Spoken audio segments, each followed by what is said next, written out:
Сәлеметсіңдер ме балалар? 73-ші сабақ. 73-ші сабақта кездесу қозғалысына берілген есептер. Бірінші есепте Алматы қаласында сәулетші Зенковтың ұсынысымен қандай ғимараттар бой көтерген анықта. Мәні 1963 болатын өрнектерді тап дейді Андрей Павлович Зенков. Бұнда Абай атындағы опера және балет театры, Алматы кафедралды қасиетті соборы, Қабдуәлиевтің сауда үйі, қазір Қызыл таң маталары дүкені, Верный ерлер гимназиясы және Сапарғали Бегалин атындағы мемлекеттік кітапханасы берілген. Енді бұл есептермен берілген. 48.400-ді 25-ге бөлсек 1936. Ол Абай атындағы опера және балет театры. 49.075-ді 25-ге бөлсек 1963. Бұл жаңағы Алматы кафедралды қасиетті соборы.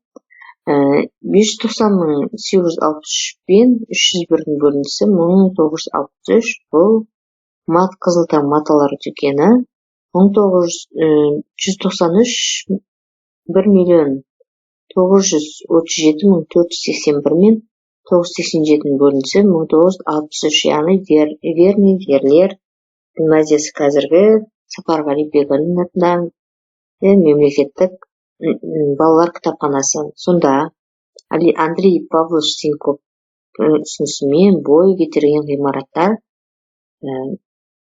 Алматы кафедралды қасиетті Вознесен соборы және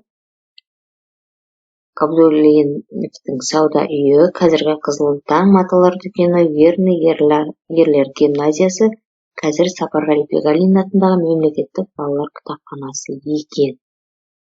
Барлығының осы үшеуінің жауабы 1963 шықты. Екінші есепте Нұрсұлтан еліміздің айрықша сәулетті қаласы. Қалада 5 км 500 метрге созылған 1000 жылдық жаяу жүргіншілер аллеясы бар. Ол тәуелсіздік монументінен басталып, Қаншатыр сауда ойын-сауық кешеніне дейін созылады. Арман сыныптастарымен бірге бір сағат 17:00-де тәуелсіздік монументінен серуенге жаяу шықты. Егер олар орташа 100 метр минутына жылдамдықпен жүретін болса, сағат 18:00-де Қаншатыр сауда ойын кешеніне жете алады ма? Тең сонда 5 км 500 метріміз метрге айналдырғанда 5500. В тең бізде 100 метр минутына жаяу шықты 17:00-де, жету керек 18:00-де. Серуенге кететін уақыты қанша? Т бізде С пен В-ның бөліндісі, жолға кететін уақыт. 5500 бен 100-ді бөлетін болсақ 55 минут. 17:00-ге қосамыз 55 минутты, бұнда 17:55. 17:55 пен 18 салыстырсақ 18 артық. Олар сағат 18:00-де Қаншатыр ойын-сауық орталығына жете алады. Серуенге 55 минут уақыт кетеді. Үшінші есеп бойынша теңдеу құрастыр, есепті шығар. Екі ұшақ екі қаладан бір уақытта бір-біріне қарама-қарсы бағытта ұшып шықты. Екі қаланың арасы 4650 километр. Олар бір уақытта С қаласына келіп қонды. Біреуінің жылдамдығы 750 км сағатына, ал екіншісінің жылдамдығы 800 км сағатына. Олар неше уақыт ұшты? Тең қашықтық 4650 км, В1 750 км сағатына, В2 800 км сағатына. Уақыт белгісіз. Уақыт ұшақтардың X бұл ұшақтардың ұшқан уақыты.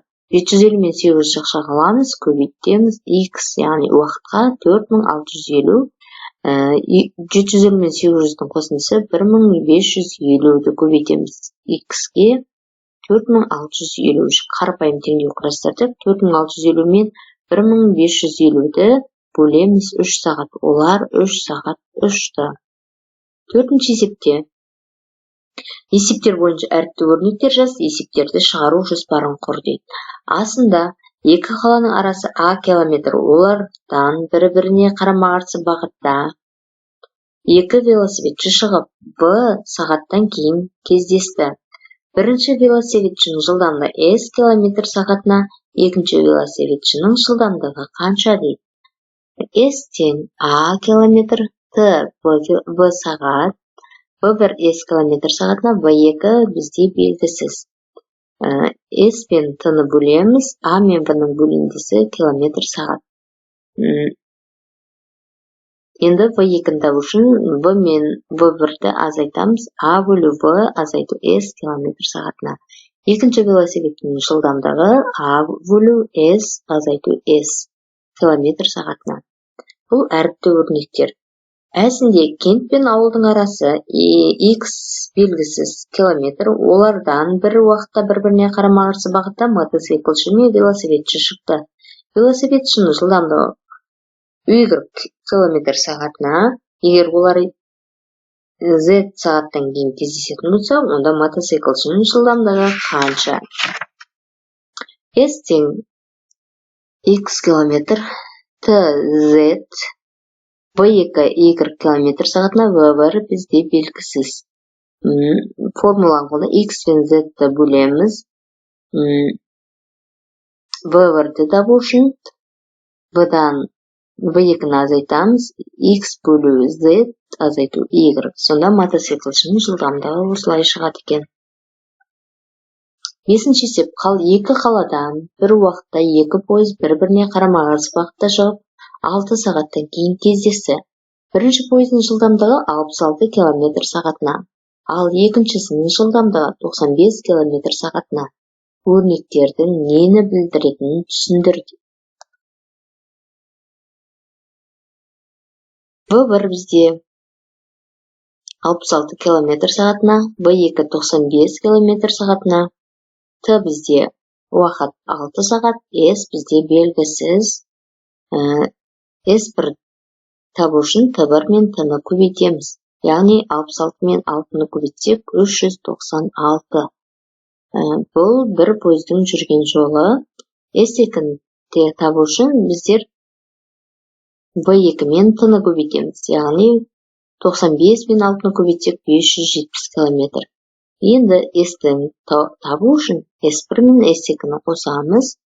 396 мен 570-ті қоссақ 966. Енді бұның шешуінің екінші амалы бар тағы да. V1 мен V2-ні қосамыз, бір-біріне жақындау жылдамдығы 66 мен 95-ті қоссақ 161 километр сағатына.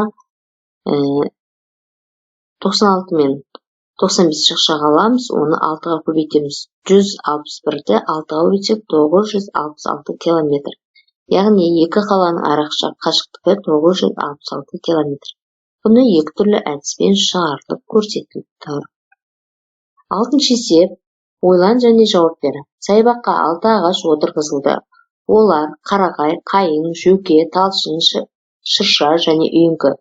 Егер қайың талшыннан аласа, ал жөке үйеңкіден биік, қарағай шыршадан аласа, жөке қайыңнан аласа, қарағай талшыннан биік болса, осы ағаштар қайсысы ең биігі және қайсысы ең аласасы? Шырша, қарағай, қаштан, қайың, жөке, үйеңкі. Ең биігі шырша, ең аласасы үйеңкі. 7-ші есеп. Екі ауылдың арасы П метр. Олардан бір уақытта бір-біріне қарама-қарсы бағытта екі спортшы шығып, F уақыттан кейін кездесті. Бірінші спортшының жылдары H метр минутына, екінші спортшының жылдамдығын тап дейді. S тең P метр, T F, V1 H, V2 белгісіз. P бұнда 4500 метр, F 5 минут, H 400 метр минутына. Сонда 4500 бен 5-ті бөлеміз, одан шыққан санды 400-ге азайтамыз. Яғни 900-ден 400-ді азайтсақ 500 метр минутына. Бұл екінші спортшының жылдамдығы. Сонымен балалар, біздің сабағымыз аяқталды. Келесі сабақта кездескенше арнамызға тіркелуді, лайк басуды ұмытпаңдар.